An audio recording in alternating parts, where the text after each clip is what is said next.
മനുഷ്യത്വത്തിൻ്റെയും നിസ്വാർത്ഥ സ്നേഹത്തിൻ്റെയും പ്രവാചകനായിരുന്നു ഫ്രാൻസിസ് മാർപ്പാപ്പയെന്ന് വിവിധ ക്രൈസ്തവ സഭാധ്യക്ഷന്മാർ അനുസ്മരിച്ചു. ആ വാക്കുകളിലേക്ക് നമ്മളൊന്ന് കടക്കുകയാണ്. വ്യക്തിപരമായി എന്നെ സംബന്ധിച്ച് അദ്ദേഹത്തോട് അടുത്ത് ഇടപഴകുന്നതിനും സംസാരിക്കുന്നതിനും വളരെ സ്നേഹത്തോടുകൂടി കേൾക്കുന്നതിനും പറയുന്നതിനും ഒക്കെയുള്ള ഒരു സ്വാതന്ത്ര്യം അനുഭവിക്കുന്നതിന് എനിക്ക് സാധിച്ചിട്ടുണ്ട്. അദ്ദേഹത്തിൻ്റെ സഭയുടെ ശുശ്രൂഷ, അദ്ദേഹത്തിൻ്റെ ലോകത്തോടുള്ള അദ്ദേഹത്തിൻ്റെ സമീപനം, ഏറ്റവും ദുർബലരായവരെക്കുറിച്ചുള്ള കരുതൽ, ലോക മനസാക്ഷി രൂപീകരണത്തിൽ അദ്ദേഹം പുലർത്തിയ ശ്രദ്ധ, എല്ലാ മനുഷ്യരും ബഹുമാനിക്കപ്പെടേണ്ടവരാണ് എന്ന വലിയ ആത്മീയ ദർശനം, ഇതൊക്കെ ഫ്രാൻസിസ് പാപ്പായെ വ്യത്യസ്തനാക്കുന്ന മേഖലകളാണ്. മാർപ്പാപ്പയുടെ വിയോഗം നമ്മെല്ലാവരെയും സംബന്ധിച്ചിടത്തോളം വളരെ ഏറെ ദുഃഖം ജനിപ്പിക്കുന്ന ഒന്നാണ്. അദ്ദേഹം ബുദ്ധി കൊണ്ട് മാത്രമല്ല ഹൃദയം കൊണ്ടുകൂടി മനുഷ്യരോട് സംവദിച്ചവനും തൻ്റെ ജീവിതത്തിൽ ഹൃദയത്തിൻ്റേതായ ഒരു ജീവിത ശൈലി അവതരിപ്പിച്ചവനുമാണ്. അദ്ദേഹം പാവപ്പെട്ടവർക്കും അശരണർക്കും അഗതികൾക്കും അഭയാർത്ഥികൾക്കും വളരെയേറെ പ്രാധാന്യം കൊടുത്തിരുന്നുവെന്ന് നമുക്കറിയാം. ഔദ്യോഗികമായിട്ടുള്ള സ്ഥാനമാനങ്ങളുടെ യാതൊരു ആർഭാടവും കാണിക്കാതെ ജനങ്ങളോട് വളരെ സൗമ്യമായിട്ട് സ്നേഹമായിട്ട് ഒക്കെ സംസാരിക്കുന്ന ഒരു മാർപ്പാപ്പ. പ്രത്യേകിച്ച് സിറോ മലബാർ സഭയ്ക്ക് അജപാലന അധികാരവും പ്രേക്ഷിത അധികാരവും ഇന്ത്യ മുഴുവനിലേക്കും നൽകിയ മാർപ്പാപ്പയാണ്.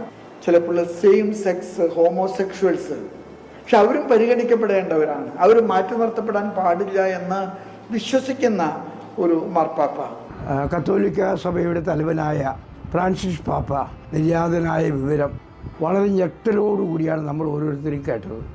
നമ്മൾ പത്രമാധ്യമങ്ങളിലൂടെയൊക്കെ അറിഞ്ഞിരുന്നത് അദ്ദേഹം സുഖം പ്രാപിച്ചു, അദ്ദേഹം തിരിച്ചു വന്നു എന്നാണ്. അപ്രതീക്ഷിതമായി അദ്ദേഹം നമ്മളെ കടന്നു പോകുമ്പോൾ, നമ്മോട് വിട പറയുമ്പോൾ ആ ദുഃഖം താങ്ങാനാവാൻ പറ്റാത്തതാണ്.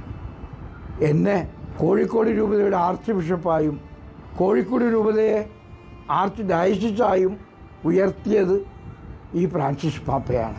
എനിക്ക് ഇത്ര മഹത്തായ ഒരു സ്ഥാനം നൽകി ആദരിച്ച ഈ മാർപ്പാപ്പയ്ക്ക് ഞാൻ എല്ലാവിധത്തിലുള്ള പ്രാർത്ഥനയും നേരുകയാണ്. വളരെയധികം വേദനയോടുകൂടിയാണ് പരിശുദ്ധ പിതാവ് ഫ്രാൻസിസ് പാപ്പയുടെ ദേഹവിയോഗത്തെ പറ്റി അറിഞ്ഞത്. വേദനിക്കുന്ന നാനാജാതി മതസ്ഥരായ എല്ലാ മനുഷ്യർക്കും എൻ്റെ ഹൃദയപൂർവമായ പ്രാർത്ഥന നേരുകയാണ്. പരിശുദ്ധ പിതാവ് ഫ്രാൻസിസ് പാപ്പ അദ്ദേഹം തുടങ്ങി വെച്ച കാര്യങ്ങളൊക്കെ ഇനിയും മുന്നോട്ട് പോകട്ടെ എന്ന് പ്രാർത്ഥിക്കുകയും പരിശുദ്ധ പിതാവിൻ്റെ ആത്മാവിന് നിത്യവിശ്രാന്തി നൽകട്ടെ എന്ന് പ്രാർത്ഥിക്കുകയും ചെയ്യുന്നു. ലോക ക്രൈസ്തവ സഭകളിൽ പരമോന്നത സ്ഥാനം അലങ്കരിക്കുന്ന കത്തോലിക്ക സഭയുടെ പരമാധ്യക്ഷനും ആ പരമാധ്യക്ഷന്റെ ശബ്ദം കേൾക്കുവാൻ ഏത് കാലത്തും ലോകം കാതോർത്തിട്ടുണ്ട്. അസമാധാനം ലോകത്തിൽ നടമാടുമ്പോൾ, തിന്മ ലോകത്തിൽ അധികരിക്കുമ്പോൾ, യുദ്ധത്തിൻ്റെ കെടുതികളിൽ ജാതിയെന്നോ മതമെന്നോ രാജ്യമെന്നുള്ള വ്യത്യാസമില്ലാതെ, ഭാഷയെന്നോ ലിംഗമെന്നുള്ള വ്യത്യാസമില്ലാതെ കഷ്ടത അനുഭവിക്കുന്നവർക്ക് മധ്യേ അവിടെ സമാധാനം പുനഃസ്ഥാപിക്കുന്നതിനും നീതി ഉറപ്പാക്കുന്നതിനും വേണ്ടിയിട്ട് എപ്പോഴും പരിശുദ്ധ പിതാവ് ശബ്ദമുയർത്തുമായിരുന്നു. നമുക്കെല്ലാവർക്കും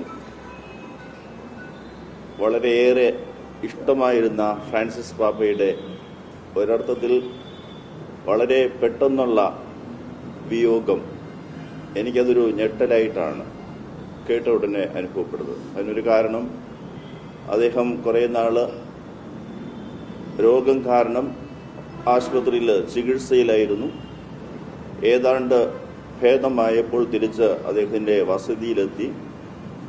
ഏറ്റവും പ്രധാനപ്പെട്ട ക്രൈസ്തവ വിശ്വാസത്തിൻ്റെ ഏറ്റവും പ്രധാനപ്പെട്ട ദിവസങ്ങളായ ക്രിസ്തുവിൻ്റെ പീഡാനുഭവവും കുരിശുമരണവും ഉയർപ്പും ആഘോഷിക്കുന്ന വിശുദ്ധവാര ദിനങ്ങളിൽ അദ്ദേഹം ആ ചടങ്ങുകൾക്ക് പങ്കുചേരുവാനിടയായി. ഏറ്റവും പ്രത്യേകിച്ച് ഇന്നലെ അദ്ദേഹം സാധാരണ ഈസ്റ്റർ ദിനത്തിൽ നഗരത്തോടും ലോകത്തോടും നൽകുന്ന ഒരു സന്ദേശമുണ്ട്. അത് അദ്ദേഹം നിർവഹിച്ചു. ആ സാഹചര്യത്തിലാണ് ഇന്ന് പെട്ടെന്ന് അദ്ദേഹത്തിൻ്റെ ആ